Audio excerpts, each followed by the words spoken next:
1, 2, 3, now!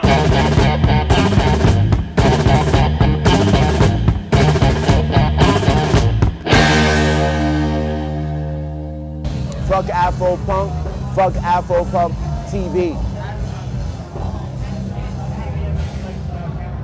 I see it as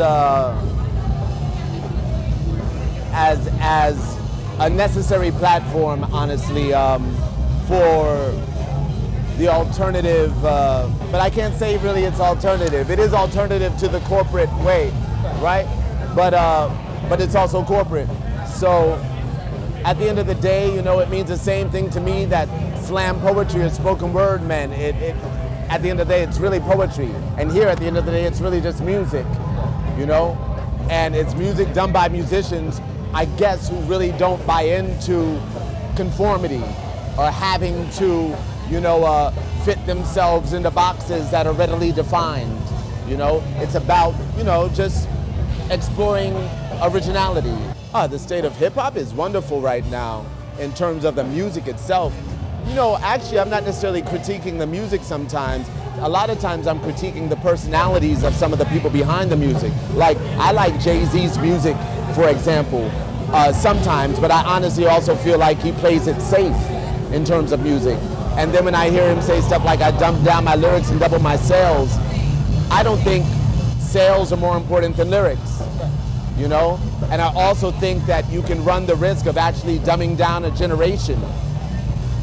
And so I think we have to be mindful of the role that we play within music and within, you know, the commercialization of music, you know, so that we can, you know, rightfully stand on the shoulders of pioneers like Hendrix and George Clinton and so many others, you know, who fought for something bigger than that, bigger than conformity and commercial success.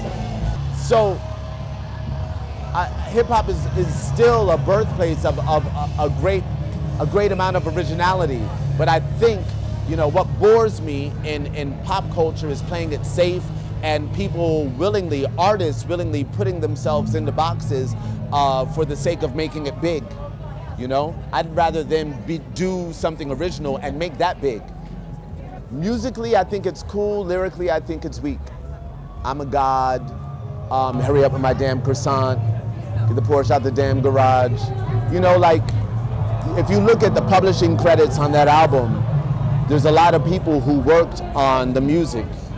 And I'm friends with Kanye, and I'm upset that he didn't call me to help him work on the lyrics. Essentially, you know what I'm saying? Like, I just feel like, and not just me, anybody. I know he's had tons of people like Estero and Rhymesay. He's had tons of, what's the name? Not Rhymesay, what's the name of his friend who wrote Jesus Walks? I forget.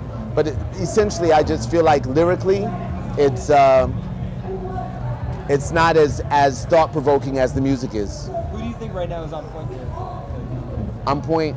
Lyrically. Like, lyrically? Who are some artists that you think are like really on point lyrically? Lauryn Hill, Erykah Badu, Kendrick Lamar, Jay Electronica, tons of people. No, there's lots of people who are on point lyrically. I just look at, you know, the stage and the platform, especially when it's really to the point of reaching so many people, that you could say something more than, yo, I'm rich, you know? I think that you can say more than that. You know, it's not to say that everything has to be preachy. I'm just saying, you know, like, it just needs to be innovative. Andre 3000 isn't preachy, but he's innovative, and I always enjoy him, you know?